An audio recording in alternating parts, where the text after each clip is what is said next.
प्रभु अनुग्रह करी दया करी अमान सहित विद्यमान अच्छा पूर्वान्न समय आपण गति ईश्वर वाक्य को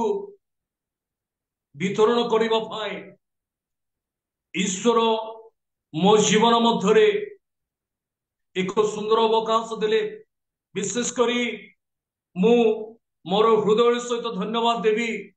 जे कि जूम को लीड करुछंती आंभ मानकर प्रिय भ्राता जगदीश आज्ञा को मु धन्यवाद देवी तथा जिते भी विभिन्न स्थान विभिन्न डिवाइस माध्यम संयुक्त होता प्रत्येक जन को प्रभु जीशु ख्रीष्ट नाम प्रेमर नमस्कार ज्ञापन करुछि। नमस्कार। ईश्वर आंभ मान को दया कले। ईश्वर आंभ मान सहित ईश्वर अच्छा कहीं जदि आंभे माने ईश्वर वाक्य याकूब पुस्तक 1 अध्याय 22 पद को देखा रोमियो चिठाऊ 2 अध्याय 13 पद को देखा याकूब 1 अध्याय 22 पद लिखा अच्छी श्रोता मात्र ही निज को प्रवंचना न करी से वाक्यर कर्मकारी हो। जदि आपण माने रोमियो चिठाऊ 2 अध्याय 13 पद को देखिए मूसांक व्यवस्था श्रवणकारी माने ईश्वर साक्षात धार्मिक परिगणित हेबे नाही किंतु मूसांक व्यवस्था पालनकारी माने ईश्वर साक्षात धार्मिक परिगणित हेबे। जदि हितोपदेश 28 अध्याय 9 पद को देखिए से स्थान मध्य लिखा अच्छी जो माने ईश्वर व्यवस्था को शुणिबारे अपना कर्ण फेरांती सेमानकर प्रार्थना ही खुणार विषय हेबो बोली लिखा अछि। जदि आपण माने प्रकाशित 1 अध्याय 3 पद को देखिए से स्थान मध्य लिखा अछि जो माने पाठ करती जो माने श्रवण करती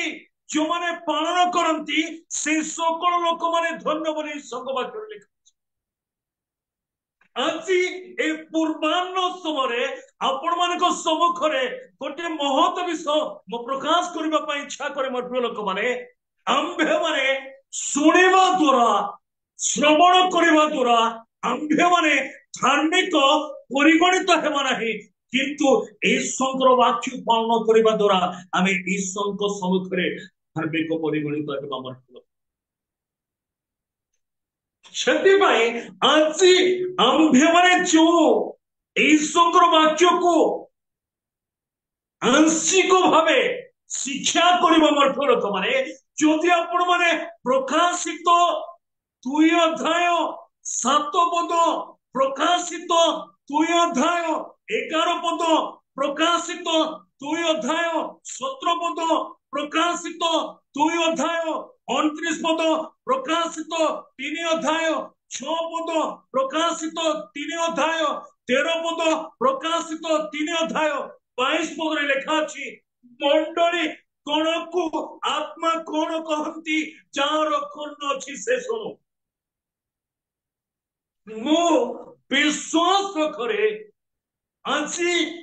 विभिन्न स्थान विभिन्न डिवाइस माध्यम आम जिते भी लोक मैंने ईश्वर वाक्य को ए पूर्वान्न समय आम ध्यान करुचु श्रवण करुचु मु भावुची निश्चय पवित्रात्मा आज मान जीवन को गठन करे आज आंभ मानकर व्यक्तिगत जीवन को गठन करेंगे आंभ मानकर मांडलिक जीवन को गठन करेंगे आंभ मानकर पारिवारिक जीवन को गठन करेंगे मोर प्रिय लोक वास्तव में आज आम जो प्रसंग ईश्वर वाक्य को ध्यान करवा प्रसंगर शीर्षक आज जो प्रसंग ईश्वर वाक्य को आम ध्यान करवा प्रसंगर शीर्षक पुनरुत्थानर 7 गोटी पर्याय अछि। प्रथम पुनरुत्थानर 7टी पर्याय विषय आम आलोचना आज आम्भे माने एई स्थान मध्यरे जो विषय आलोचना करिबा पाए सम्मिलित होइछ मोर प्रिय लोक माने आम्भ मानकर आलोच्यर विषय हेबो प्रथम पुनरुत्थानर 7 गोटी पर्याय विषय आलोचना करिबा जहाँ आपण मान सम्मुखरे मु रखिबे मोर प्रिय लोक माने देखंतु आपण मान सम्मुखरे जो विषय आज मु आलोचना करिबी से विषय एहा अटे प्रथम पुनरुत्थानर 7 गोटी पर्याय अछि। ए स्थान मध्यरे आपण 7टी एरो देखुछन्ती मोर प्रिय लोक काहेकि ना प्रभु जीसु ख्रीष्ट जेतबेले स्वर्गरु मध्य आकाश को नीत हेबे कहीं ना एबे प्रभु जीसु ख्रीष्ट ईश्वर दक्षिण पार्श्व उपवेशन करी से कौन करेंगे स्वर्गरु मध्य आकाश को आसवे से समय 7 गोटी पुनरुत्थान हेब मोर प्रिय लोक ताहा 1000 वर्षर शासन पूर्वर 1000 वर्षर शासन पूर्वर 7 गोटी पुनरुत्थान हेब मोर प्रिय लोक 7 गोटी पुनरुत्थान हेब जदि आज आम्भ मानकर केंद्र पद जो पद को नहीं आज आम ईश्वर वाक्य को आलोचना करवा ताहा आपण माने पाइबे दानिएल भाववादी पुस्तक 12 अध्याय 2 पदरे पाइबे शीघ्र पाठ करंतु दानिएल भाववादी पुस्तक 12 अध्याय 2 पदरे लिखा अछि पुणी पृथ्वीर धूलिरे जो माने शयन करंती से मानको मध्य पृथ्वीर धूलिरे जो माने शयन करंती से मानको मध्यरु अनेक जागी उठिबे सेमानक मध्यरु अनेक जागी उठिबे केतेके अनंत जीवन ओ केतेके लज्जा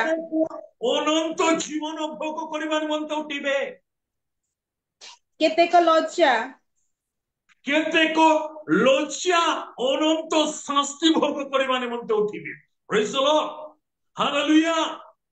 बोलो यीशु महाराज की एही स्थान मध्यरे आमे देखुछु जे 2टी पुनरुत्थान विषय लिखा अछि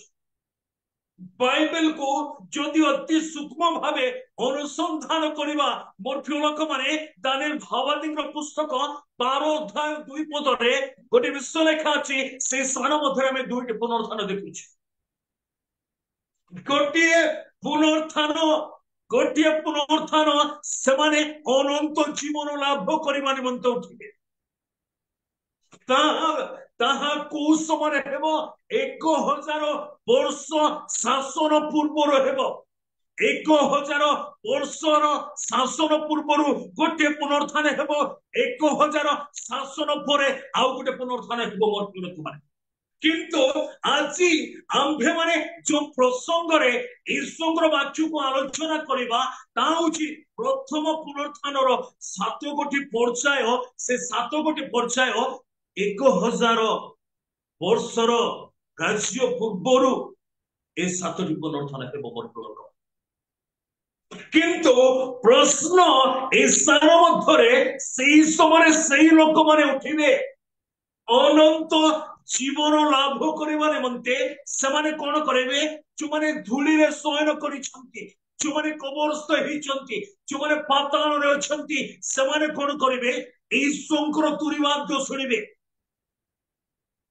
कहीं कि ना जेतले मेसो शावक षष्ठ मुद्रा भांगुचंती मेसो शावक षष्ठ मुद्रा भांगिबे सेही समय स्वर्ग रे 3 गोटी लक्षण देखा जिवो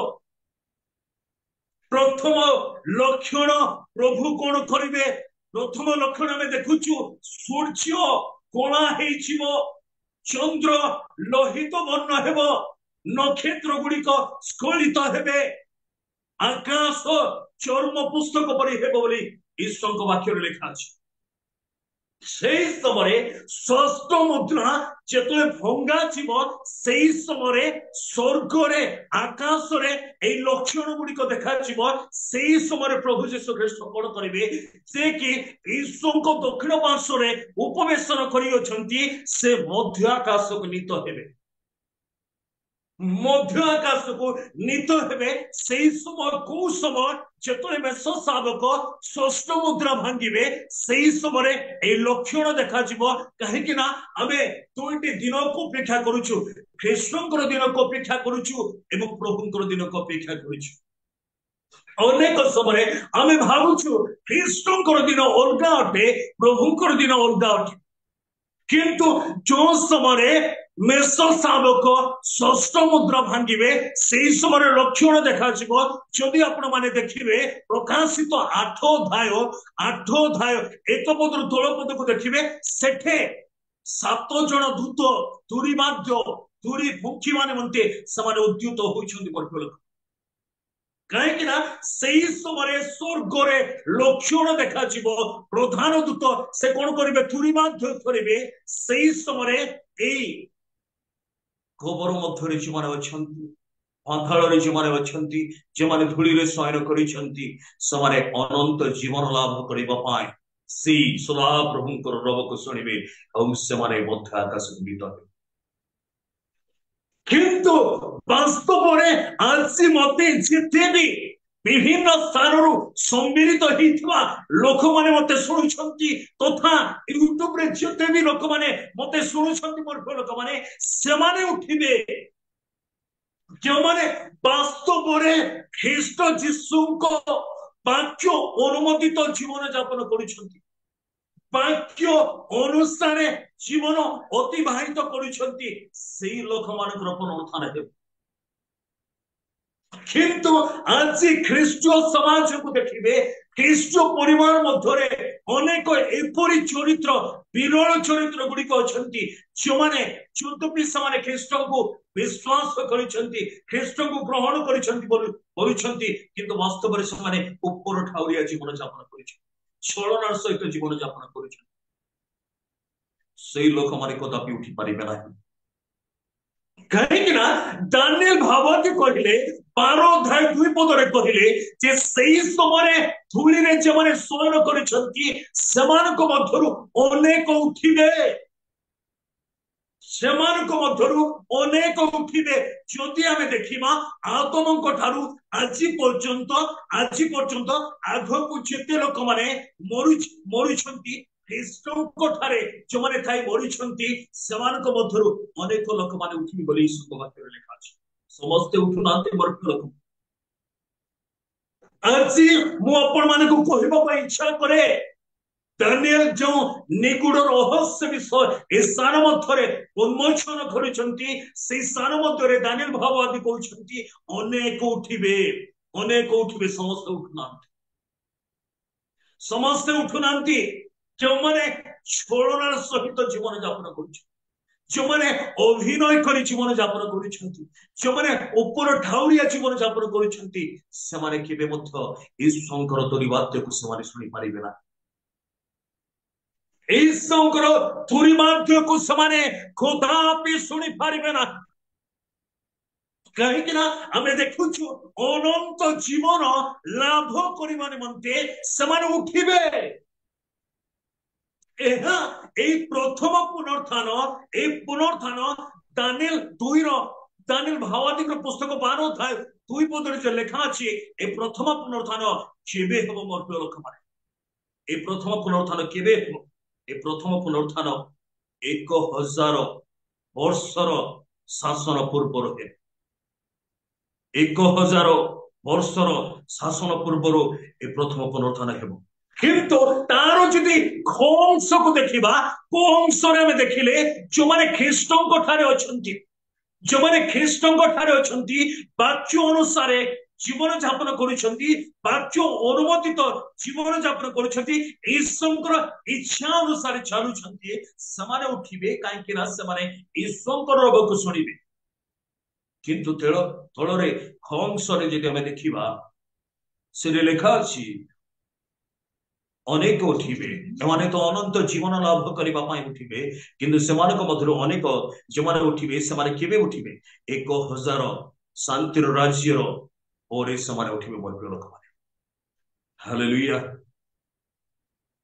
ତାପରେ ସେମାନେ ଉଠୁଛନ୍ତି। ଯଦି ଆପଣ ମାନେ ଜୋନ୍ ପୁସ୍ତକ 5 ଅଧ୍ୟାୟ 28 ପଦ 29 ପଦକୁ ଦେଖିବେ, ସେଇ ସ୍ଥାନ ମଧ୍ୟରେ ଜୋନ୍ ସେ କି ଈଶ୍ୱରଙ୍କର ମନର ବ୍ୟକ୍ତି, ଜୋନ୍ ଯେ କି ଈଶ୍ୱରଙ୍କର ବକ୍ଷ ଦେଶରେ ଆଉଜି ପଡି ସକଳ ବିଶ୍ୱକୁ ସେ ପରମେଶ୍ୱରଙ୍କର ମାନସକୁ ବୁଝି ପାରୁଥିଲେ ସେ ବ୍ୟକ୍ତି ଲେଖୁଛନ୍ତି। ଯଦି ଆପଣ ମାନେ ପାଠ କରିବେ, ସେ 5 ଅଧ୍ୟାୟ 28 29 ପଦରେ ଲେଖା ଅଛି। ଶୀଘ୍ର ପାଠ କରନ୍ତୁ।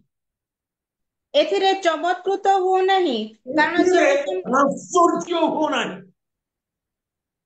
କାରଣ ଯେଉଁ ସମୟରେ ସମାଧିସ୍ଥ ସମସ୍ତେ ତାହାଙ୍କର ସ୍ୱର ଶୁଣିବେ। କାରଣ ଯେଉଁ ସମୟରେ ସମାଧିସ୍ଥ ସମସ୍ତେ ତାହାଙ୍କ ରୋଗ ଶୁଣିବେ, ତାହାଙ୍କର ରୋଗ ଶୁଣିବେ। ମୁଁ ପୂର୍ବରୁ କହୁଥିଲି ମୋ ପ୍ରିୟ ଲୋକମାନେ, ସମସ୍ତେ ତାହାଙ୍କ ରୋଗ ଶୁଣୁନାହାନ୍ତି, ସମସ୍ତେ ତାହାଙ୍କ ରୋଗ ଶୁଣୁନାହାନ୍ତି। ଯେଉଁମାନେ ନିଖୁନ୍ତ ନିର୍ଦାଗ ଦୋଷ ରହିତ, ସେମାନେ ତାହାଙ୍କ ରୋଗ ଶୁଣିବେ। ସମସ୍ତେ ଶୁଣିବେ ନାହିଁ, ସମସ୍ତେ ଶୁଣିବେ ନାହିଁ। ଆଜି ଆମେ ଏକ ଆରୋକକୁ ଠକି ଦେଇପାରୁ ମୋ ପ୍ରିୟ ଲୋକମାନେ, ନିଜକୁ ଠକି ଦେଇପାରୁ, କିନ୍ତୁ ସେଇଦିନ ଆମେ ଈଶ୍ୱରଙ୍କୁ ଠକି ନପାରୁ। କାହିଁକି ନା ଲେଖାଗଲା ଅନେକ ତାହାଙ୍କ ରୋଗକୁ ଶୁଣିବେ, ଅନେକ ତାହାଙ୍କ ରୋଗକୁ ଶୁଣିବେ। ସେ ରୋଗକୁ ଶୁଣି ସେଇ ସ୍ଥାନ ମଧ୍ୟରେ ଆମେ ଦୁଇଟି ବିଷୟ ଦେଖୁଛୁ, ଦୁଇଟି ପୁନରୁତ୍ଥାନ ବିଷୟ ଦେଖୁଛୁ। ଗୋଟିଏ ହଉଛି ରୂପାନ୍ତରୀକରଣ, ଉର୍ଦ୍ଧାନ୍ତରୀକରଣ। ଗୋଟେ ବିଷୟ ଦେଖୁଛୁ ଆମେ ସେମାନେ ପୁନରୁତ୍ଥିତ ହୋଇଛନ୍ତି, ଯେଉଁମାନେ ଖ୍ରୀଷ୍ଟଙ୍କ ଠାରେ ଥାଇ ମରିଅଛନ୍ତି, କବରସ୍ଥ ହେଇଛନ୍ତି, ସେମାନେ ସଦାପ୍ରଭୁଙ୍କର ରୋଗ ଶୁଣୁଛନ୍ତି। ପ୍ରଧାନ ଦୂତ ଯେତେବେଳେ ଦୁର୍ବାକ୍ୟ କରୁଛନ୍ତି, ସେଇ ସମୟରେ ଏ ଲୋକମାନେ ସେ ରୋଗକୁ ଶୁଣୁଛନ୍ତି।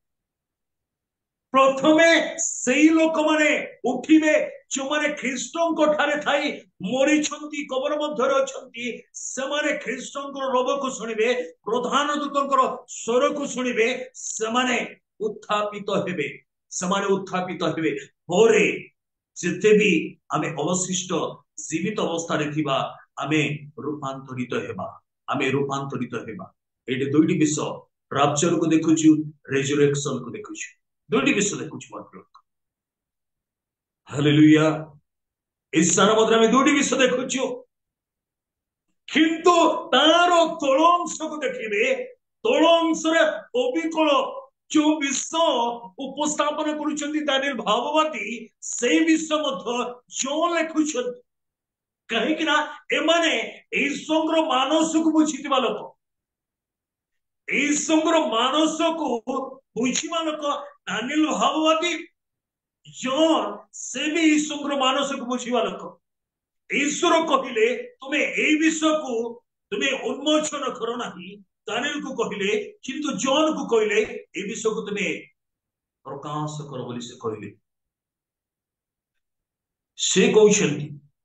ଅନେକ ଉଠିବେ, ଅନେକ ଜାଗି ଉଠିବେ, ଅନନ୍ତ ଜୀବନ ଲାଭ କରିବା ପାଇଁ ତାହାଙ୍କ ରୋଗକୁ ଶୁଣିବେ। ଆଜି ଆମେ ନିଜକୁ ସମୀକ୍ଷା କରିବା, ନିଜକୁ ପ୍ରଶ୍ନ କରିବା। ଅନେକ ସମୟରେ ଯଦି ଖ୍ରୀଷ୍ଟୀୟ ସମାଜ କଥା ଚିନ୍ତା କରାଯାଏ, ଖ୍ରୀଷ୍ଟୀୟ ପରିବାର କଥା ଚିନ୍ତା କରାଯାଏ, ମୋର ପ୍ରିୟ ଲୋକମାନେ, ଆମେ ଅନ୍ୟକୁ ବିଚାର କରିଥାଉ, ଅନ୍ୟକୁ ତର୍ଜମା କରିଥାଉ, ଅନ୍ୟକୁ ଆମେ ଅଣଦେଖା କରିଥାଉ ମୋର ପ୍ରିୟ ଲୋକମାନେ। କିନ୍ତୁ এই ସମୟ ମୋର ପ୍ରିୟ ଲୋକମାନେ, ଆମେ ନିଜକୁ ତର୍ଜମା କରିବା, ନିଜକୁ ସମୀକ୍ଷା କରିବା, ନିଜକୁ ବିଚାର କରିବା। ବାସ୍ତବରେ ଖ୍ରୀଷ୍ଟ ଯୀଶୁ ଯେତେବେଳେ ମଧ୍ୟ ଆକାଶକୁ ଆସିବେ, ତୁରିବାଦ୍ୟ ହେବ, ସେଇ ସମୟରେ ସେଇ ରୋଗକୁ ମୁଁ ଶୁଣିପାରିବି କି? ଯଦି ମୁଁ ଶୁଣିପାରିବି ନାହିଁ ମୋ ପ୍ରିୟ ଲୋକମାନେ, ତେବେ ଏଇ ଜଗତରେ ମୁଁ ରହିଯିବି। କାହିଁକି ନା ସେଇ ସମୟରେ ଯେତେବେଳେ ତୁରିବାଦ୍ୟ ହେବ, ତାଙ୍କ ଲୋକମାନେ ଆଖିର ପଲକରେ ମଧ୍ୟ ଆକାଶକୁ ଚାଲିଯିବେ, ଆଉ ସେମାନେ ମଧ୍ୟ ଆକାଶରେ ରହିବେ ନାହିଁ, କିନ୍ତୁ ପିତା ସେମାନଙ୍କୁ କଣ କରିବେ? ଖ୍ରୀଷ୍ଟ ଯୀଶୁ ସେମାନଙ୍କୁ ପିତାଙ୍କ ଗୃହକୁ ନେଇଛି। କାହିଁକି ନା ବର୍ତ୍ତମାନ ଆମେ ମଦରଲ୍ୟାଣ୍ଡ ରେ ଅଛୁ। ବର୍ତ୍ତମାନ ଆମେ ମଦରଲ୍ୟାଣ୍ଡ ରେ ଅଛୁ। ଆମେ ଫାଦରଲ୍ୟାଣ୍ଡ କୁ ଯିବା, ଫାଦରଲ୍ୟାଣ୍ଡ କୁ ଯିବା। କିନ୍ତୁ ସମସ୍ତେ ଫାଦରଲ୍ୟାଣ୍ଡ କୁ ଯାଉନାହାନ୍ତି। ସମସ୍ତେ ଯିବେ ନାହିଁ ବୋଲି, ସମସ୍ତେ ଯିବେ ନାହିଁ। ଯେମାନେ ଛଳନା କରିଛନ୍ତି ଯିବେ ନାହିଁ, ଯେମାନେ ଅଭିନୟ କରିଛନ୍ତି ସେମାନେ ଯିବେ ନାହିଁ, ଯେମାନେ ଉପର ଠାଉରିଆ ଜୀବନ ଯାପନ କରିଛନ୍ତି ସେମାନେ ଯିବେ ନାହିଁ। କୋଉମାନେ ଯିବେ? କୋଉମାନେ ଯିବେ? ଯେଉଁମାନେ ବାସ୍ତବରେ ଖ୍ରୀଷ୍ଟ ଯୀଶୁଙ୍କର ବାକ୍ୟ ଅନୁସାରେ ଚାଲୁଛନ୍ତି, ଯେଉଁମାନେ ବାସ୍ତବରେ ଖ୍ରୀଷ୍ଟଙ୍କର ବାକ୍ୟ ଅନୁମୋଦିତ ଜୀବନ ଯାପନ କରୁଛନ୍ତି, ଯେଉଁମାନେ ବାସ୍ତବରେ ତାହାଙ୍କ ଇଚ୍ଛା ମତେ ଜୀବନ ଯାପନ କରୁଛନ୍ତି, ସେଇ ଲୋକମାନେ ସେଇଦିନ ମଧ୍ୟ ଆକାଶରେ ଦେଖାଯିବେ। ଯଦି ଆପଣ ମାନେ ପ୍ରକାଶିତ 20 ଅଧ୍ୟାୟ 5 ପଦ 6 ପଦକୁ ଦେଖିବେ, ପ୍ରକାଶିତ 20 ଅଧ୍ୟାୟ 5 ପଦ 6 ପଦକୁ ଦେଖିବେ, ସେଇ ସ୍ଥାନରେ ଏକ ମହତ ବିଷୟ ଜନ ଲେଖୁଛନ୍ତି।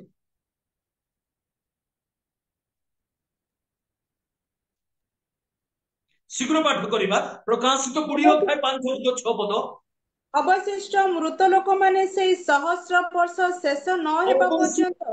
ମୃତ ଲୋକମାନେ ସେଇ ସହସ୍ର ବର୍ଷ ଶେଷ ନ ହେବା ପର୍ଯ୍ୟନ୍ତ ଜୀବିତ ହେଲେ ନାହିଁ। ଏହା ହିଁ ପ୍ରଥମ ପୁନରୁତ୍ଥାନ। ହାଲେଲୁୟା। ଏହା ହିଁ ପ୍ରଥମ ପୁନରୁତ୍ଥାନ। ଯେଉଁମାନେ ପ୍ରଥମ ପୁନରୁତ୍ଥାନର ଅଂଶୀ ହେବେ ମଧ୍ୟ ଲୋକମାନେ, ସେମାନେ ଖ୍ରୀଷ୍ଟଙ୍କ ସହିତ ସେମାନେ 1,000 ବର୍ଷ ଏଇ ଜଗତରେ ଶାସନ କରିବେ। 1,000 ବର୍ଷ, 1,000 ବର୍ଷ ଏଇ ଜଗତରେ ସେମାନେ ଶାସନ କରିବେ। ଯେଉଁମାନେ ପ୍ରଥମ ପୁନରୁତ୍ଥାନର ଅଂଶୀ ହେବେ। ଆଜି ଏକ ହିଡେନ୍ ବିଷୟ ମୁଁ କହିବି, ଏକ ରହସ୍ୟ ବିଷୟ କହିବି। କାହିଁକି ପ୍ରଭୁ ଯୀଶୁ ଖ୍ରୀଷ୍ଟ ଏଇ ଜଗତରେ 1,000 ବର୍ଷ ଶାସନ କରିବେ। ଏହା ପଛର କାରଣ କାହିଁକି? ଏହା ପଛର କାରଣ କଣ ଅଟେ ମୋର ପ୍ରିୟ? ସେ 1,500 କରିପାରିଥାନ୍ତେ, 2,000 ବର୍ଷ କରିପାରିଥାନ୍ତେ, କିନ୍ତୁ 1,000 ବର୍ଷ ଶାନ୍ତିର ରାଜ୍ୟ କାହିଁକି ସେ ସ୍ଥାପନ କରିବେ? 1,000 ବର୍ଷ କାହିଁକି ସେ ଶାସନ କରିବେ? କାହିଁକି ନା ଯେତେବେଳେ ଈଶ୍ୱର କଣ କଲେ, ଆଦି ପୁସ୍ତକ 1 ଅଧ୍ୟାୟ 26-27 ପଦ ଅନୁସାରେ ଆମେ ପାଠ କରିବା ନାହିଁ, ଆମେ ବଢୁଥିବା 1 ଅଧ୍ୟାୟ 26-27 ପଦ ଅନୁସାରେ ଈଶ୍ୱର କଣ କଲେ, ନିଜ ସାଦୃଶ୍ୟରେ ନିଜ ପ୍ରତିମୂର୍ତ୍ତିରେ ସେ କଣ କଲେ, ମନୁଷ୍ୟକୁ ସୃଷ୍ଟି କଲେ। ନିଜ ସାଦୃଶ୍ୟରେ ନିଜ ପ୍ରତିମୂର୍ତ୍ତିରେ ମନୁଷ୍ୟକୁ ସୃଷ୍ଟି କଲେ। ସେଇ ଆଦମକୁ ସେ ସଂସ୍ଥାପନ କଲେ, ଆଦମକୁ ସେ ସ୍ଥାନ ମଧ୍ୟରେ ସେ ରଖିଲେ, ଯାହାକୁ ଆମେ ପାରାଡାଇସ୍ ବୋଲି କହୁ, ଯାହାକୁ ଆମେ ଏଦନ ଉଦ୍ୟାନ ବୋଲି କହୁ,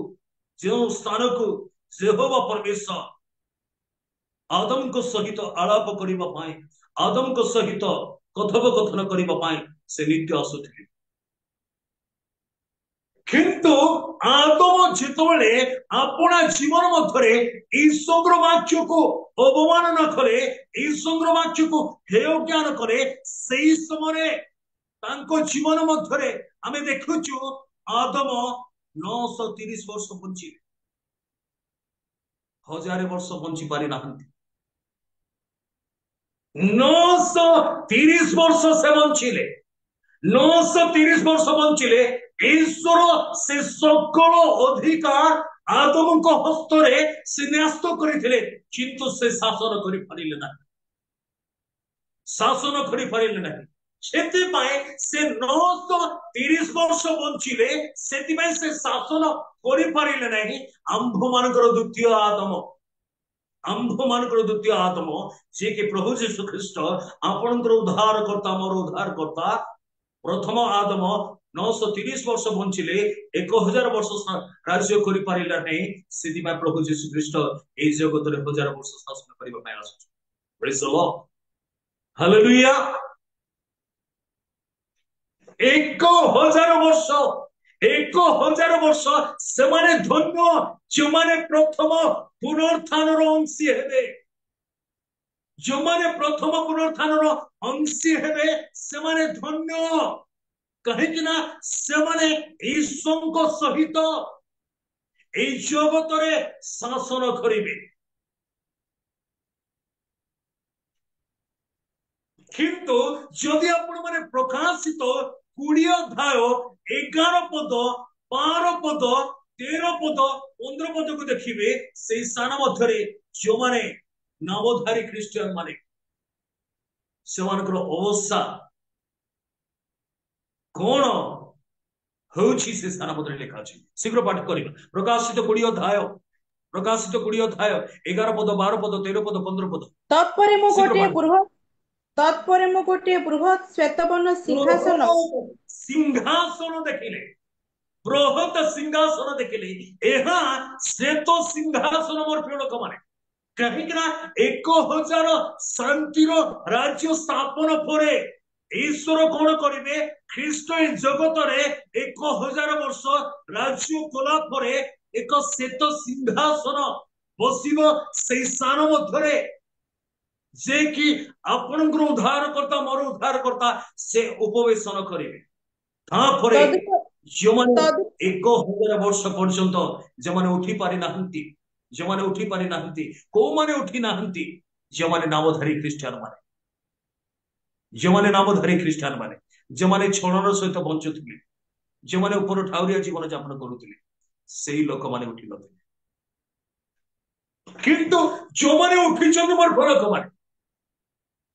जोमाने सेही पुरी माध्यरे प्रधान दूतंकर स्वर सेही समय जोमाने प्रथम पुनरुत्थान रो अंशी हिचंती सेमाने स्वर्ग रे मध्य आकाश रे नह सेमाने मध्य आकाश को गला परे ईश्वर कोन करिवे सेमाने को स्वर्ग को नै जिवे स्वर्ग रे सेमाने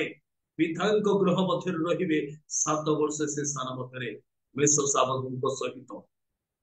सेमाने प्रेम भोजरे शामिल हेबे मोर लोक ईश्वर जे सकल कार्य से माने अपना जीवन काल मध्य करिसेंती से सकल कार्यर कर्म अनुसार ईश्वर कौन करिवे से स्वर्ग रे से माने को विचार करिवे the judgement of believer work बोली कहा जाता the judgement of believer work सेमानकर कर्मर विचार करा कोटे विचार करा स्वर्ग रे जे माने प्रथम पुनरुत्थान रंसी जो माने प्रथम पुनरुत्थान रंसी हेतिबे सेही लोक मान ईश्वर कोन करिवे स्वर्ग रे रिवार्ड देबे स्वर्ग रे ईश्वर समान को कोन करिवे उपहार देबे बद्र किंतु जो माने नामधारी दुईटी विषय मु आपण मान सब घरे कहबी एक तो जीवित मानकर पुनरुत्थान से माने रूपांतरित होउछंती मृत मानकर पुनरुत्थान मृत मान मध्यरु किछि लोक माने उठिले आ किछि लोक माने रहि गले जीवित मान मध्यरु किछि लोक माने रूपांतरित हेले किछि लोक माने रहि गले सेमानकर दोषा ए जगत रे भयंकर हेबो मोर लोक काहे कि ना सेही समय क्लेश चरम सीमा रे थिबो जगत सेही समय त्राही त्राही करूथबो बोल भंड ख्रीष्ट जहां को हमें भंड ख्रीष्ट कहूछु सेही समय प्रभु जीशु ख्रीष्ट 7 वर्ष आरंभ पूर्व मंडली को से कौन करिवे तांको लोक मान को मध्य आकाश को रहिछिवे तापरे ए जगत रे भंड ख्रीष्ट कौन करिवे ज्यूस मान को सहित एक नियम करिवे शांतिर नियम करिवे जहा प्रकाशित 6 अध्याय 1 पद 2 पद 3 पद रे देखिबे से स्थान मधुर लिखा अछि से नियम करिवे सेमानक सहित नियम करिवो किंतु आमे देखुछु मोर प्रिय लोक माने शांतिर नियम करिवो शांतिर नियम करि साला परे 3.5 वर्ष मध्यरे से कोन करिवे आछि जे स्थान मध्यरे ता रोक ऑफ डम अछि जो स्थान मध्यरे ता रोक ऑफ डम अछि से मंदिर को जेरूशलेम मंदिर को भंड ख्रीष्ट कोन करिवो से मंदिर को से स्थापना करिवो निर्माण करिवो किंतु 3.5 वर्ष शेष होउतबो 3.5 वर्ष आरंभ होउतबो दानिएल भावंती पुस्तक 9 अध्याय 27 पद अनुसार से कोन करिवे निजर प्रतिमा को मंदिर रे स्थापना करिवे से निज ईश्वर बोली कहिवे किंतु धन्य से लोक माने जो माने प्रथम पुनरुत्थान रंसे हेबे पितांको गृह मध्यरे थिबे प्रेज द लॉर्ड पितांको गृह मध्यरे थिबे आनंदर सहित ईश्वर सहित थिबे जहां आपण माने प्रकाशित 19 अध्याय 1 पदरु 11 पदरे देखिबे से स्थान मध्यरे मेसोसाबंकोर विवाह विश्राम देखिछु एमाने विवाह करथिबे मोर आनंद रे थिबे उल्लास रे थिबे पिता परमेश्वर गौरव करुथिबे अहोरह गौरव करुथिबे किंतु जे माने नामधारी क्रिश्चियन माने जे माने छळर सहित बंची चंती जे माने ऊपर ठाउरिया जीवन यापन करिसंती एक तो जे माने मृत अवस्था रे थिले जे माने कबर मध्यरे थिले सेमानक मध्यरु उठी नांती से माने अछंती जे माने जीवित अवस्था रे थिले आ सेमाने मध्य ख्रीष्टन को सम्मान करि नांती मर्यादा दे नांती से लोक माने मध्य जगत रे थिले भावंतु मोर प्रिय लोक माने जदि आम्भे माने अनुग्रह समय आम्भे माने आंसी जगत रे जे पर्यंत मंडली अछि जे पर्यंत पवित्र आत्मा अछि मोर प्रिय लोक माने ए जगत निमंते ख्रीष्टंकर अनुग्रह अछि मोर प्रिय लोक जदि ए अनुग्रह समय आमे परित्राण को लाभ करि पारुना उद्धार को लाभ करि पारुनो किंतु सही समय मंडली उत्थापित हेला परे आंभ मानकु रक्त दे मोर प्रिय लोक माने रक्त दे आज जेते भी लोक माने मते सुनुछंती विभिन्न डिवाइस माध्यम रे जेते भी संग लोक माने मते सुनुछंती बी केयरफुल मोर प्रिय लोक माने আজি उद्धार समय अछि আজি प्रभु अनुग्रह पर अनुग्रह देइछंती एई समय जदि हम उद्धार पाइबा नाही एई समय जदि हमन को परित्राण हेबो नाही मोर लोक माने मंडली उठी जीवो मंडली स्वर्ग को नीत हेबो आ सेई समय जे माने अवशिष्टांश लोक माने एई जगत रे रहि जिवे समानकर अवस्था शोचनीय हेबो मोर समानकर अवस्था शोचनीय समय आसी मोर प्रिय लोक माने समय आसी आम्भे निजको समीक्षा करने आवश्यक अछि अनेक समय आमे निज दृष्टि निजको देखी निज दृष्टि निजको देखी आमे संतुष्ट लाभ करिछु जदि ईश्वर तांकर वाक्य रूपक माप काठी रे आंभ मान को जदि मापिबे आमे उणा पड़िबा मोर लोक उणा पड़िबा देखुछु स्थान मध्य जो माने प्रथम पुनरुत्थान रंसी हेले समाने यहोवा परमेश्वर को सहित स्वर्ग रे रहिबे हालेलुया इयोब हे बाप हे को सहित समाने स्वर्ग रे रहिबे येशुआ हे मसीहान को सहित येशुआ हे मसीहान को सहित समाने स्वर्ग रे रहिबे येशुआ हे नासरी येशुआ हे नासरी बामेलेक को सहित समाने स्वर्ग रे रहिबे मोर प्रिय लोक किंतु सेमानकर अवस्था शोचनीय परंतु से प्रकाशित 20 अध्याय 11 12 13 15 पद को देखो शीघ्र पाठ करो तत्परे मु गोटे बृहत श्वेतवर्ण सिंहासन और तदुपविष्ट व्यक्ति को दर्शन कली ताहांको सम्मुखरु पृथ्वी और आकाश मंडल पलायन कला सेमानक निमंते आउ स्थान मिलिला नहीं पुणी मु क्षुद्र और महान समस्त मृत लोकों सिंहासन सम्मुख ठिया होइथिबार देखिली आउ पुस्तक सबु फिटा गला परे जीवन पुस्तक नामक आउ गोटे पुस्तक फिटा गला सेई पुस्तक मानकर लिखित विषय प्रमाणे मृत माने अपना अपना कर्मानुसार विचारित हेले समुद्र आपणार मध्यवर्ती मृत मानकु समर्पण कला आउ मृत ओ पाताल सेमानक मध्यवर्ती मृत मानकु समर्पण कले पुणी सेमाने प्रत्येक अपना अपना कर्मानुसार विचारित हेले तत्परे मृत्यु और पाताल को अग्निमय हृदय पकागला एही मृत्यु अर्थात अग्निमय हृद द्वितीय मृत्यु जार नाम जीवन पुस्तक लेखा होइतिबार देखा न गला ताहाकु अग्निमय हृदय पकागला प्रेज द लॉर्ड हालेलुया बोलो यीशु महाराज की এই স্থাନରେ আমি দেখুছি মোর প্রিয় ଲୋକମାନେ ଏମାନେ କେଉଁ ଦଳର ଲୋକମାନେ ଏମାନେ ସେଇ ଲୋକମାନେ ଯେଉଁମାନେ ପ୍ରଥମ ପୁନରୁତ୍ଥାନର ଅଂଶ ହେଇନାହାନ୍ତି 1000 ବର୍ଷ ପରେ ଏମାନେ ଉଠୁଛନ୍ତି ମୋର ପ୍ରିୟ ଲୋକମାନେ ସମୁଦ୍ର ମଧ୍ୟରେ ଯେଉଁ ଲୋକମାନେ ଅଛନ୍ତି ପାତାଳ ମଧ୍ୟରେ ଯେଉଁ ଲୋକମାନେ ଅଛନ୍ତି ମୃତ୍ୟୁ ତା ଅଧୀନରେ ଥିବା ଲୋକମାନଙ୍କୁ ସେ କଣ କରୁଛନ୍ତି ଖ୍ରୀଷ୍ଟଙ୍କର ଗତିରେ ରଖୁଛି ଦୁଃଖଦ ବିଷମର୍ଭ ଲୋକମାନେ ଏମାନେ ଅନନ୍ତ ଶାସ୍ତି ଭୋଗ କରିବା ପାଇଁ ଅନନ୍ତ ଶାସ୍ତି ଭୋଗ କରିବା ପାଇଁ ଏମାନେ ଅନନ୍ତ ନରକକୁ ଚାଲିଛି କାହିଁକି ନା ଯଦି ଆପଣ ମାନେ ପ୍ରକାଶିତ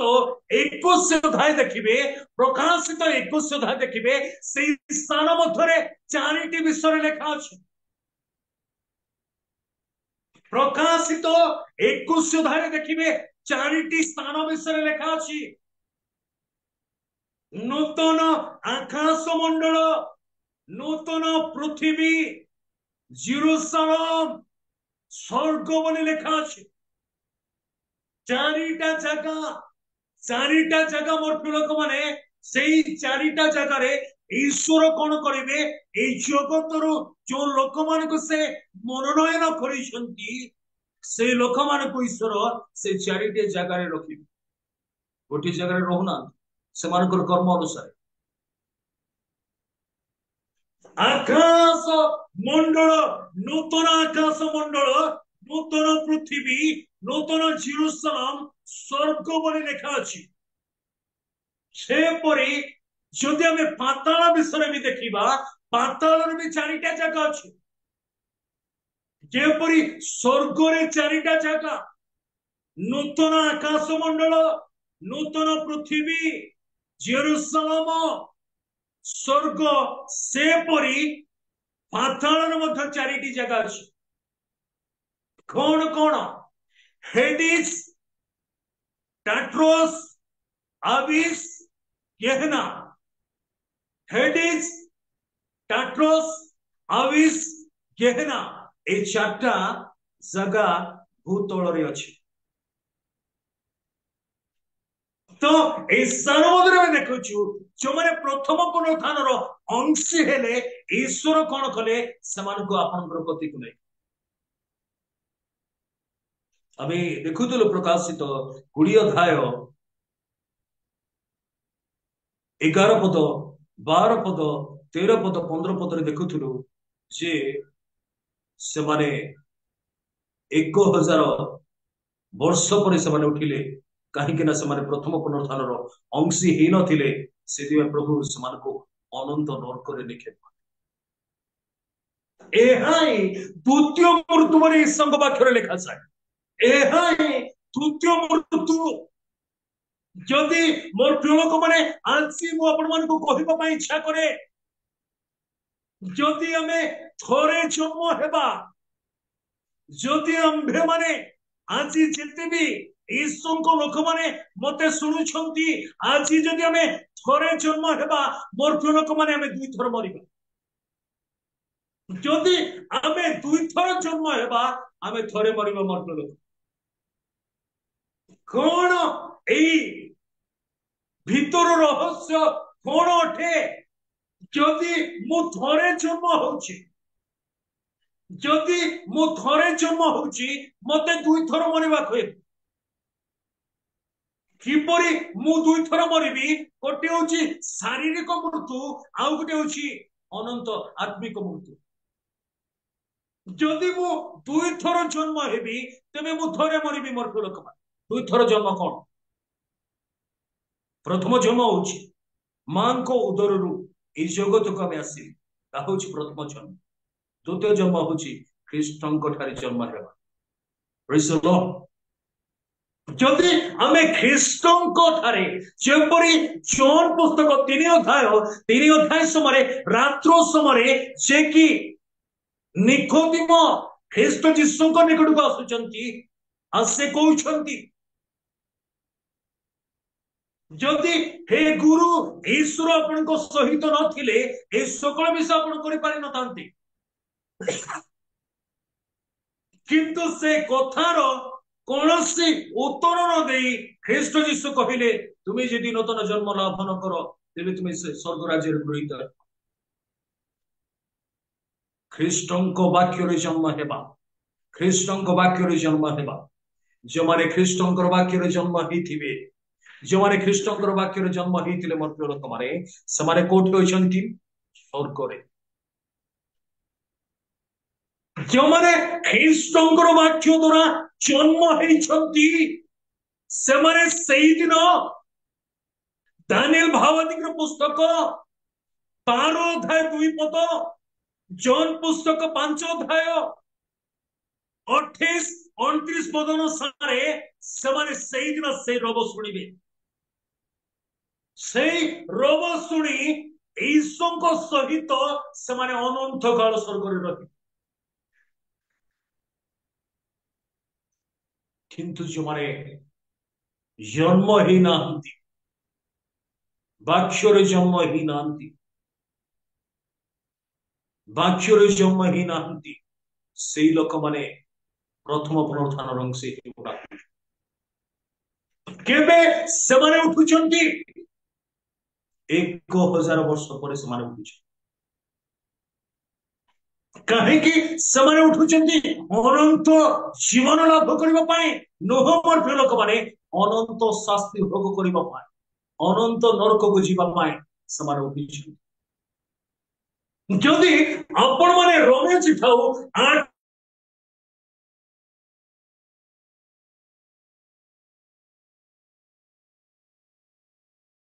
समान कोठारे आउ कोनोसी दंडाज्ञा नाही बोली लिखा बोलो यीशु महाराज की जो माने ख्रीष्ट कोठारे अछंती समान कोठारे आउ कोनोसी दंडाज्ञा नाही तुरीवाद्य प्रधान दूतंकर तुरीवाद्य रोब सुनिबे मध्य आकाश को चली जिबे प्रेज द लॉर्ड हालेलुया আজি आमे जो प्रसंग रे ईश्वर वाक्य को सुनुछु मोर प्रिय लोक माने जो प्रसंग रे ईश्वर वाक्य को सुनुछु आम्भे माने देखुछु प्रथम पुनरुत्थान रो 7टी पर्याय अछि प्रथम पुनरुत्थान रो 7टी पर्याय अछि किंतु सूक्ष्म भावे अनुसंधान करे और 2टी पुनरुत्थान विषय लिखुचंती किंतु स्थान मध्ये हम देखुछु यदि आपण माने सेही प्रथम करंती ईश्वर वाक्य प्रथम करंती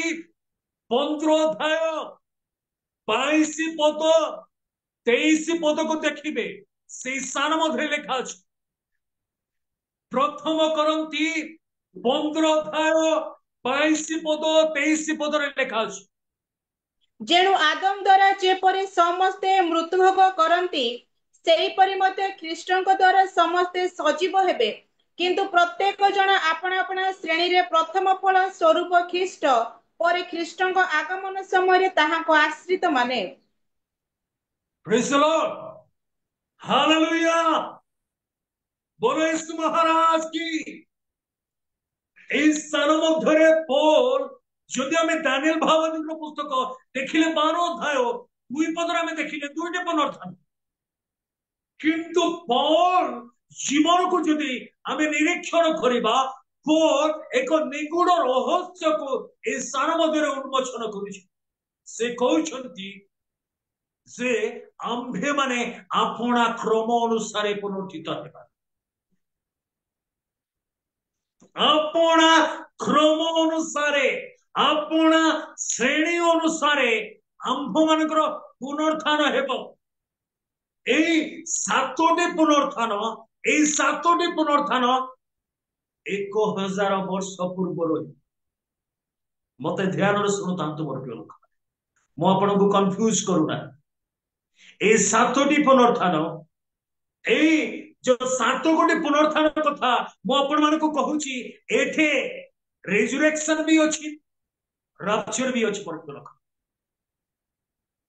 ଏହା 1000 ବର୍ଷ ପୂର୍ବରୁ ଏ ସାତଟି ପୁନରୁତ୍ଥାନ ହେବ। ତ କିପରି ଆମେ ଉଠିବା? ଆମ୍ଭେ ମାନେ ଆପଣା ଆପଣା କ୍ରମ ଅନୁସାରେ, କିନ୍ତୁ ପ୍ରଥମ ଫଳ ସ୍ୱରୂପ ଖ୍ରୀଷ୍ଟ, ତାପରେ ତାହାଙ୍କର ଆଶ୍ରିତ ମାନେ। Praise the Lord. Hallelujah. ପ୍ରଥମେ ଖ୍ରୀଷ୍ଟ, ଆମ୍ଭେ ମାନେ ଆପଣା କ୍ରମ ଅନୁସାରେ ଉଠିବା, କିନ୍ତୁ ପ୍ରଥମେ ଖ୍ରୀଷ୍ଟ ପ୍ରଥମ ପୁନରୁତ୍ଥାନର ଫଳ ସ୍ୱରୂପ ହେବେ, ତାପରେ ତାହାଙ୍କ ଠାରେ ବିଶ୍ୱାସ କରିଥିବା ତାହାଙ୍କର ଆଶ୍ରିତ ମାନଙ୍କର ପୁନରୁତ୍ଥାନ ହେବ। ଯାହା ଆପଣ ମାନେ ପ୍ରଥମ କରନ୍ତି 15 ଅଧ୍ୟାୟ 20 ପଦରେ ପାଇବେ। ପ୍ରଥମ କରନ୍ତି 15 ଅଧ୍ୟାୟ 20 ପଦରେ ପାଇବେ। ଶୀଘ୍ର ପାଠ କରନ୍ତୁ। କିନ୍ତୁ ପ୍ରକୃତରେ ଖ୍ରୀଷ୍ଟ ମହାନିଦ୍ରା ପ୍ରାପ୍ତ ଲୋକମାନଙ୍କର ପ୍ରଥମ ଫଳ ସ୍ୱରୂପେ ମୃତମାନଙ୍କ ମଧ୍ୟରୁ ଉତ୍ଥିତ ହୋଇଅଛନ୍ତି।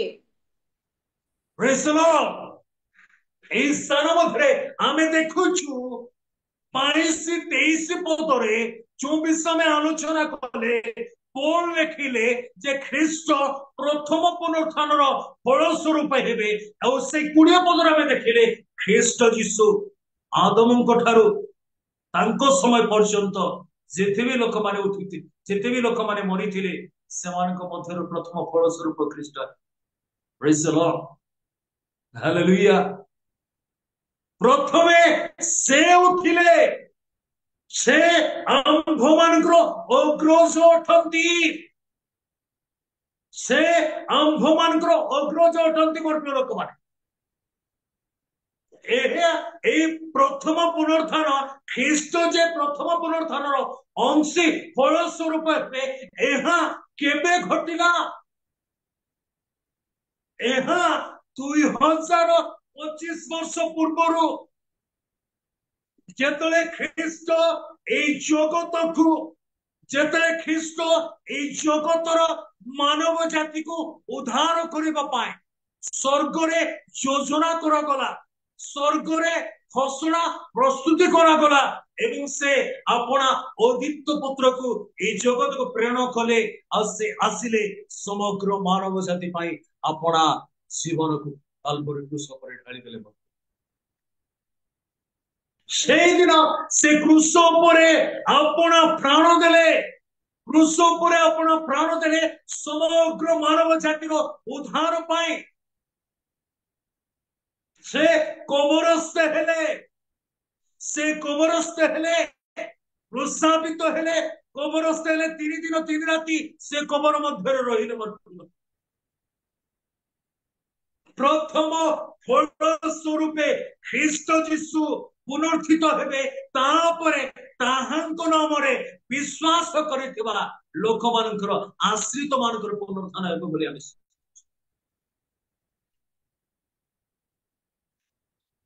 ଆମେ ଯୋଉ ପ୍ରସଙ୍ଗରେ ଈଶ୍ୱର ବାକ୍ୟକୁ ଧ୍ୟାନ କରୁଛୁ,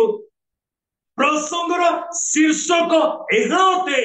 ପ୍ରଥମ ପୁନରୁତ୍ଥାନର 7 ଗୋଟି ପର୍ଯ୍ୟାୟ। এই 7 ଗୋଟି ପର୍ଯ୍ୟାୟରେ ପ୍ରଥମ ପୁନରୁତ୍ଥାନ ଖ୍ରୀଷ୍ଟ ଯୀଶୁଙ୍କର ହେଉଛି। ଆମେ ଦେଖିଲେ 7 ଗୋଟି ମଧ୍ୟରୁ ପ୍ରଥମ ପୁନରୁତ୍ଥାନ ଖ୍ରୀଷ୍ଟଙ୍କର ଦେଖିଲେ, ଦ୍ୱିତୀୟ ପୁନରୁତ୍ଥାନ ଯାହା ଆପଣ ମାନେ ମଧ୍ୟରେ ଯୀଶୁ ସମାଚାର 27 ଅଧ୍ୟାୟ 52 ପଦ 53 ପଦରେ ପାଇବେ। ମତ୍ତି ଯୀଶୁ ସମାଚାର 27 ଅଧ୍ୟାୟ 52 ପଦ 53 ପଦରେ ଲେଖା ଅଛି।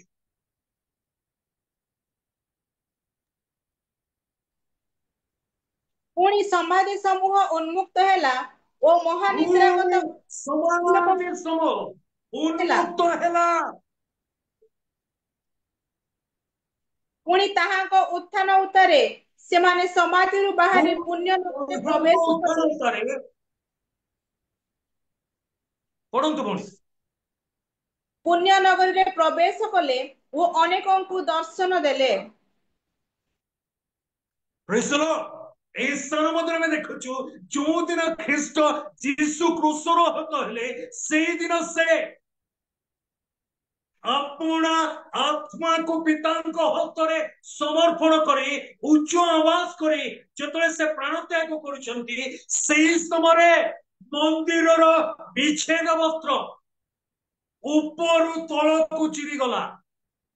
ଭୂମି କମ୍ପ ହେଲା, କବର ଗୁଡିକ ଫାଟିଗଲା, ଅନେକ ସାଧୁ ମାନେ ଉଠିଲେ ବୋଲି ଲେଖା ଅଛି। ହେଲେ ମୁଁ ଆସି ଯେତେବେଳେ ଲୋକମାନେ ମତେ ଶୁଣୁଛନ୍ତି ମୋର ଲୋକମାନେ, ମୁଁ ଆଜି ଆପଣ ମାନଙ୍କୁ ପ୍ରଶ୍ନ କରିବା ପାଇଁ ଚାହେଁ, ହେଲେ ପ୍ରଥମେ ଉଠିଲେ କିଏ? କାହିଁକି ନା କ୍ରୁଶ ଉପରେ ଖ୍ରୀଷ୍ଟ ଆପଣା ପ୍ରାଣକୁ ଢାଳି ଦେଲେ, ଉଚ୍ଚ ଆବାଜ କଲେ, ପ୍ରାଣ ତ୍ୟାଗ କଲେ। ସେଇ ସମୟରେ ଭୂମିକମ୍ପ ହେଲା, କବର ଗୁଡିକ ଫାଟିଗଲା, ଅନେକ ସାଧୁ ମାନେ ଉଠିଲେ ବୋଲି ଲେଖା ଅଛି। ହେଲେ ଅନେକ ସାଧୁ ମାନେ ଯଦି ଉଠିଲେ ମୋର ପ୍ରିୟ ଲୋକମାନେ, ସେଇଦିନ ଖ୍ରୀଷ୍ଟ ଯୀଶୁ ମଲା ପରେ ତାଙ୍କୁ କ୍ରୁଶରୁ ଉଲାଗଲା ପରେ ତାଙ୍କୁ କବର ମଧ୍ୟରେ ରଖାଗଲା। କିନ୍ତୁ ଆମେ ପଢିଲେ 52 ପଦ 53 ପଦରେ ଆମେ ପଢିଲେ ସେ ଅନେକ ସାଧୁ ମାନେ ଉଠିଲେ। ହେଲେ ପ୍ରଥମେ ଖ୍ରୀଷ୍ଟ ଉଠିଲେ ନା ସାଧୁ ମାନେ ଉଠିଲେ? ଟିକେ ଉତ୍ତର ଆସିଲେ ଭଲ ଲାଗିବ। ଟିକେ ଉତ୍ତର ଆସିଲେ ଭଲ ଲାଗିବ। ପ୍ରଥମେ କିଏ ଉଠିଲେ?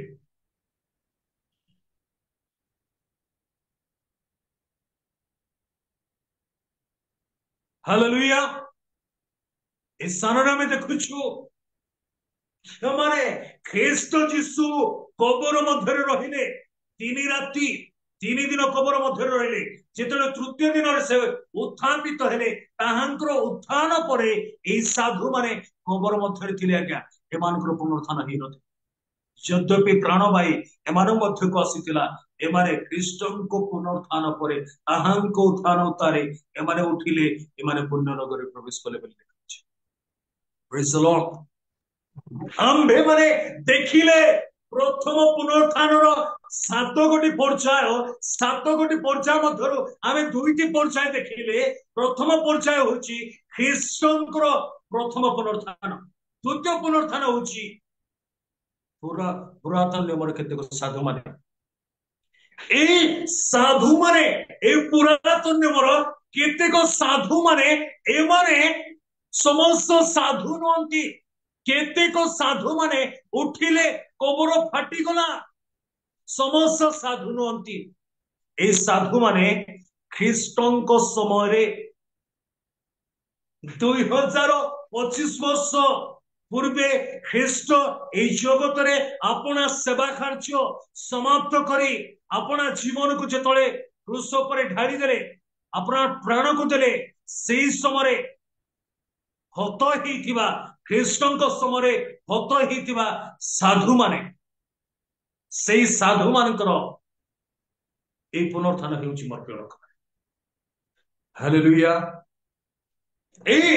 ସାଧୁ ମାନେ ପୁରାତନ ନିୟମର ସେଇ ସମୟର ଖ୍ରୀଷ୍ଟଙ୍କ ସମୟରେ ଯୋଉ ସାଧୁ ମାନେ ମରିଥିଲେ, ଖ୍ରୀଷ୍ଟଙ୍କୁ ଦେଖିବା ନିମନ୍ତେ ଆପଣା ନେତ୍ରକୁ ସେମାନେ ଖୋଲିକି ରଖିଥିଲେ, ସେଇ ସାଧୁ ମାନେ ସେଇଦିନ ପ୍ରଥମ ପୁନରୁତ୍ଥାନ ଖ୍ରୀଷ୍ଟଙ୍କର ହେଲା। ଯେପରି ଆମେ ପଢୁଥିଲୁ ପ୍ରଥମ କରନ୍ତି 15 ଅଧ୍ୟାୟ 22-23 ପଦ ଅନୁସାରେ, 20 ପଦ ଅନୁସାରେ ଆମେ ପଢୁଥିଲୁ ପ୍ରଥମେ ଖ୍ରୀଷ୍ଟ ପ୍ରଥମ ପୁନରୁତ୍ଥାନର ଫଳ ସ୍ୱରୂପ ହେବେ, ତାପରେ ତାହାଙ୍କର ଆଶ୍ରିତ ମାନେ। ପ୍ରଥମେ ଖ୍ରୀଷ୍ଟ ଉଠିଲେ, ଦ୍ୱିତୀୟରେ এই পুরাতন নিয়মର ସାଧୁ ମାନେ ଉଠିଲେ। ଆଜି এই 2ଟି ପୁନରୁତ୍ଥାନ 2025 वर्ष पूर्वर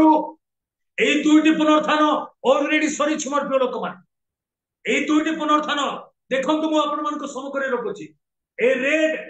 ଦିଟା ଦେଖୁଛନ୍ତି ଆପଣ ମାନେ, ରେଡ୍ ର ଯୋଉ ଏରୋ ଅଛି ମୋର ପ୍ରିୟ ଲୋକମାନେ, ଏ ପ୍ରଥମ ଏରୋ ଦ୍ୱିତୀୟ ଏରୋ, এই দুইটা পুনর্থান অলরেডি ହେଇଛି। ଆମ୍ଭେ ମାନେ ଏ ପାଞ୍ଚଟି ପୁନର୍ଥାନ ବର୍ତ୍ତମାନ ହେଇନି। ଦୁଇଟି ପୁନର୍ଥାନ ଖ୍ରୀଷ୍ଟ ଉଠିଲେ, ସେଇ ସମୟର ସାଧୁ ମାନେ ଉଠିଲେ, କିନ୍ତୁ ଆହୁରି ପାଞ୍ଚଟି ପୁନର୍ଥାନ ଅଛି। ଦାନିଏଲ ଭାବବାଦୀଙ୍କର ପୁସ୍ତକ 9 ଅଧ୍ୟାୟ, ଦାନିଏଲ ଭାବବାଦୀଙ୍କର ପୁସ୍ତକ 9 ଅଧ୍ୟାୟ 24, 25, 26, 27 ପଦ ଅନୁସାରେ जो 70 ସପ୍ତାହ ବିଷୟରେ ଉଲ୍ଲେଖ ଅଛି, ସେଇ 70 ସପ୍ତାହ ବିଷୟରେ ଦାନିଏଲ ଭାବବାଦୀ ଯୋଉ ଭାବବାଣୀ କଲେ, ବର୍ତ୍ତମାନ ଖ୍ରୀଷ୍ଟ 2025 ବର୍ଷ ପୂର୍ବେ କ୍ରୁଶରେ ହତ ହେବା ଦ୍ୱାରା 69 ସପ୍ତାହ ସମାପ୍ତ ହେଇଛି ମୋର ପ୍ରିୟ ଲୋକ। 69 ସପ୍ତାହ ସମାପ୍ତ ହେଇଛି, ଆଉ ଗୋଟିଏ ସପ୍ତାହ ଅଛି। ଆଉ ଗୋଟିଏ ସପ୍ତାହ ଅଛି। ସେଇ ଗୋଟିଏ ସପ୍ତାହ ମଧ୍ୟରେ, କାହିଁକି ନା ସେଇ ସମୟଠୁ ଆଜି ପର୍ଯ୍ୟନ୍ତ ମଣ୍ଡଳୀ ଯୁଗ, କାହିଁକି ନା ପରମେଶ୍ୱର ପୁରାତନ ନିୟମରେ କୌଣସି ଭାବବାଦୀ ମାନଙ୍କ ଦ୍ୱାରା ମଣ୍ଡଳୀ ବିଷୟରେ ଭାବବାଣୀ କରିନଥିଲେ, ମଣ୍ଡଳୀ ବିଷୟରେ କହିନଥିଲେ। ଏପରିକି ଦାନିଏଲ ଭାବବାଦୀଙ୍କୁ ମଧ୍ୟ ମଣ୍ଡଳୀ ବିଷୟରେ ସେ କହିନଥିଲେ। ଏ ମଣ୍ଡଳୀ ପରମେଶ୍ୱରଙ୍କର ମାନସ ମଧ୍ୟରେ ଥିଲା। ମଣ୍ଡଳୀ କୁ ସେ ଆଣିଲେ। ବର୍ତ୍ତମାନ ମଣ୍ଡଳୀ ଯୁଗ ଚାଲିଛି ମୋର ପ୍ରିୟ। ମଣ୍ଡଳୀର ଯୁଗ ଚାଲିଛି। ଯଦି ଆଦମଙ୍କ ଠାରୁ ଆଜି ପର୍ଯ୍ୟନ୍ତ ଯଦି ଆମେ ବର୍ଷକୁ କାଉଣ୍ଟ କରିବା, 6025 ବର୍ଷ ମଧ୍ୟରେ ଆମେ ଅଛୁ। 6025 ବର୍ଷ ମଧ୍ୟରେ ଆମେ ଅଛୁ। କାହିଁକି ନା ଯୋଉ 25 ବର୍ଷ ଆମେ ଅତିକ୍ରମ କରିଛୁ ମୋର ପ୍ରିୟ ଲୋକମାନେ, ଏହା ଆମେ ଗ୍ରେସରେ ଅଛୁ। କାହିଁକି ନା ପରମେଶ୍ୱର ଷଷ୍ଠ ଦିନରେ ମନୁଷ୍ୟକୁ ନିର୍ମାଣ କଲେ, ଷଷ୍ଠ ଦିନରେ ମନୁଷ୍ୟକୁ ନିର୍ମାଣ କଲେ, ସପ୍ତମ ଦିନରେ ସେ ବିଶ୍ରାମ ନେଲେ। ଏହା এই ସପ୍ତମ ଦିନ, ଷଷ୍ଠ ଦିନ ଅତିକ୍ରମ କରି ସାରିଛୁ। କାହିଁକି ନା ପରମେଶ୍ୱରଙ୍କ ଦୃଷ୍ଟିରେ ଗୋଟିଏ ଦିନ 1000 ବର୍ଷ, 1000 ବର୍ଷ ଗୋଟିଏ ଦିନ ବୋଲିକି ପରମେଶ୍ୱରଙ୍କ ବାକ୍ୟରେ ଲେଖା ଅଛି।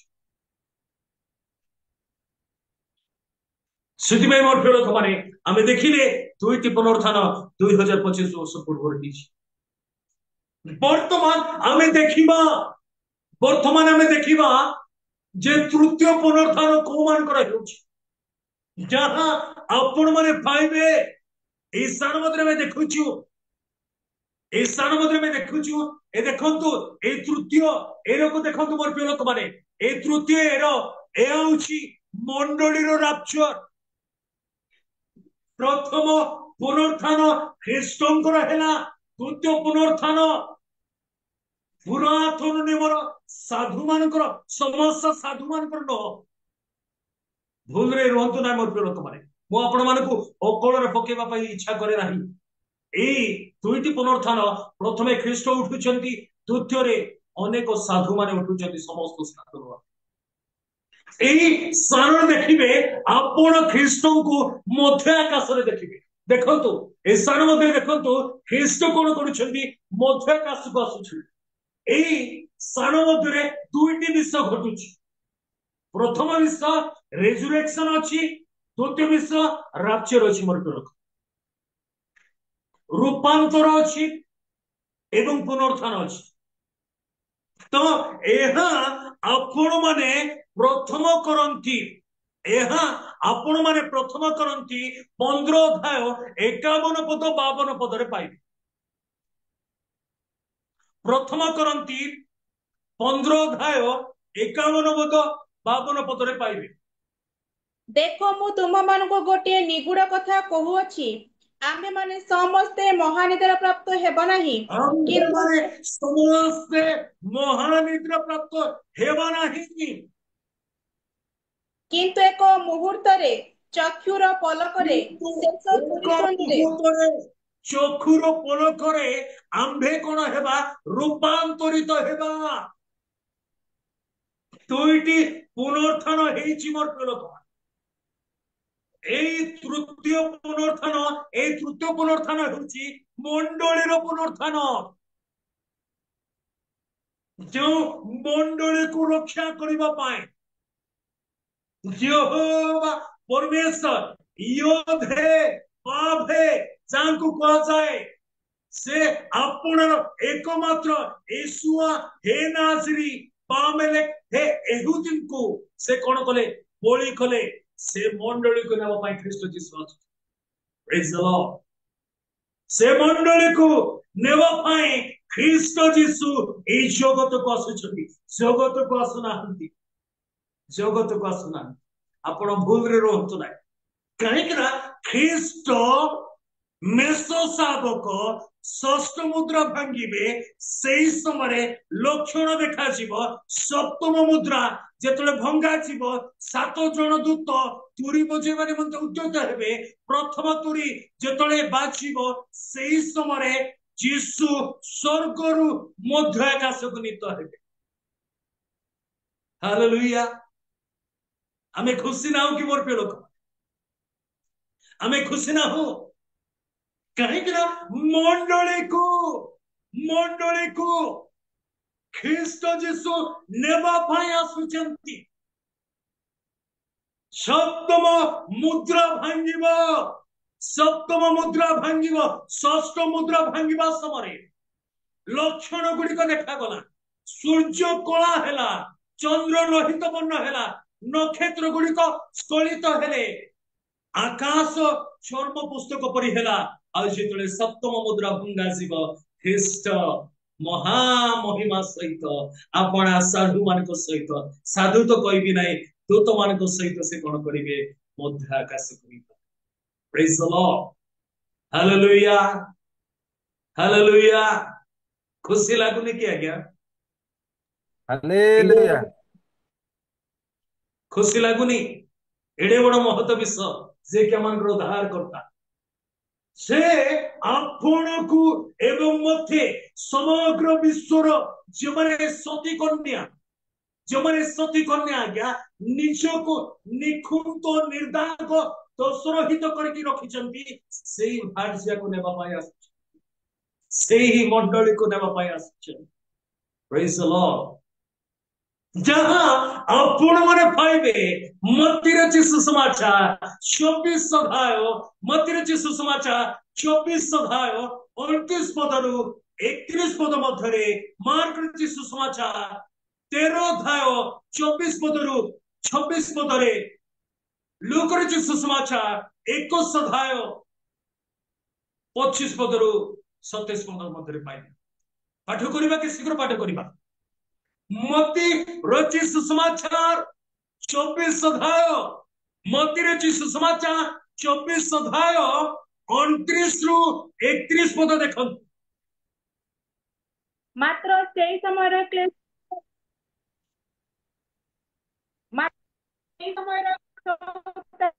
अकस्मात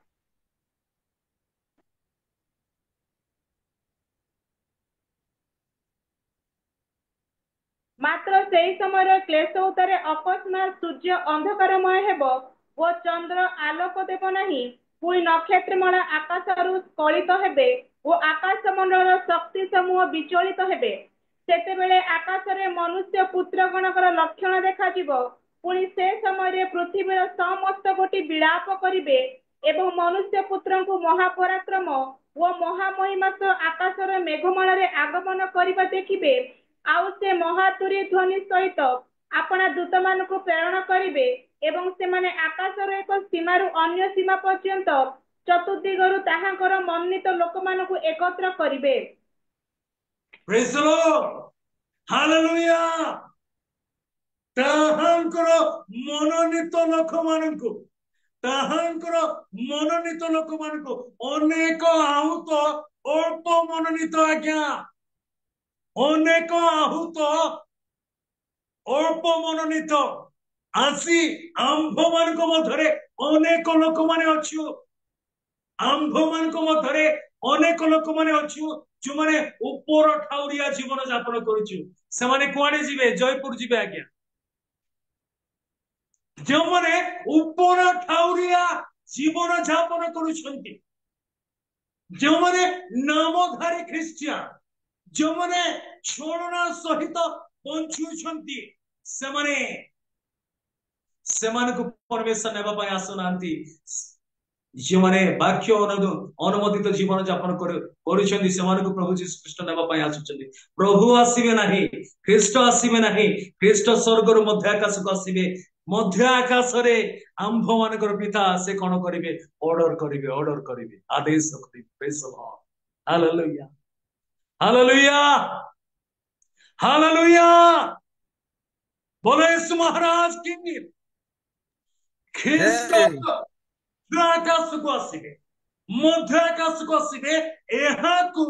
ଗୁପ୍ତ ଆଗମନ ବୋଲି କୁହାଯାଏ ଏହାକୁ ଗୁପ୍ତ ଆଗମନ ବୋଲି କୁହାଯାଏ ଆଗମନ ଦୁଇ ଭାଗରେ ବିଭକ୍ତ ପ୍ରକାଶ୍ୟ ଆଗମନ ଗୁପ୍ତ ଆଗମନରେ ଖ୍ରୀଷ୍ଟ ସ୍ୱର୍ଗରୁ ମଧ୍ୟ ଆକାଶକୁ ଆସିବେ ପ୍ରକାଶ୍ୟ ଆଗମନରେ ସ୍ୱର୍ଗରୁ ଖ୍ରୀଷ୍ଟ ଜଗତକୁ ଆସିବେ ହାଲେଲୁୟା ସେଥିପାଇଁ ମୋର ପ୍ରିୟ ଲୋକମାନେ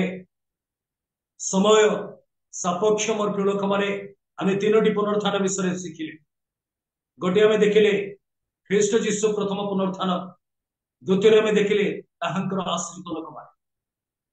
ପୁରାତନ ନିୟମର ସାଧୁମାନେ ତାପରେ ଆମେ ଦେଖିଲେ ସେ ମଣ୍ଡଳୀ ଯେଉଁ ମଣ୍ଡଳୀ ନିମନ୍ତେ ସେ ଆପଣ ଜୀବନ ଦେଇଥିଲେ ହାଲେଲୁୟା ସେ ମଣ୍ଡଳୀକୁ ନେବା ପାଇଁ ଆସୁଛନ୍ତି ସେଥିପାଇଁ ମୋର ପ୍ରିୟ ଲୋକମାନେ ଗୋଟିଏ ପଦ ଆମେ ପାଠ କରିବା ଯାହା ଆପଣ ମାନେ ପାଇବେ ପ୍ରେରିତ ପୁସ୍ତକ 3 ଅଧ୍ୟାୟ 19 ପଦ ପ୍ରେରିତ ପୁସ୍ତକ 3 ଅଧ୍ୟାୟ 19 ପଦ ସେଇ ପଦଟିକୁ ଆମେ ପାଠ କରି ଆଜିର ଏ ସେବାଟିକୁ ଆମେ ସାଙ୍ଗ କରିବା ଅତଏବ ଯେପରି ଆପଣ ମାନଙ୍କର ପାପ ମୋଚନ ହୋଇପାରେ ଯେପରି ଆପଣ ମାନଙ୍କର ପାପ ମୋଚନ ହୁଏ ସେଥିପାଇଁ ମନ ପରିବର୍ତ୍ତନ କରି ତାହାଙ୍କ ନିକଟକୁ ଫେରି ଆସ ଯଦି ଉଦ୍ଧାର ପାଇବା ପାଇଁ ଇଚ୍ଛା କର ମୋର ପ୍ରିୟ ଲୋକ ତେବେ ଅନୁତାପ କରି ତାହାଙ୍କ ନିକଟକୁ ଫେରି ଆସ ତହିଁରେ ପ୍ରଭୁ ଆମମାନଙ୍କୁ ଅନୁଗ୍ରହ କରିବେ ଏବଂ ସେଇଦିନ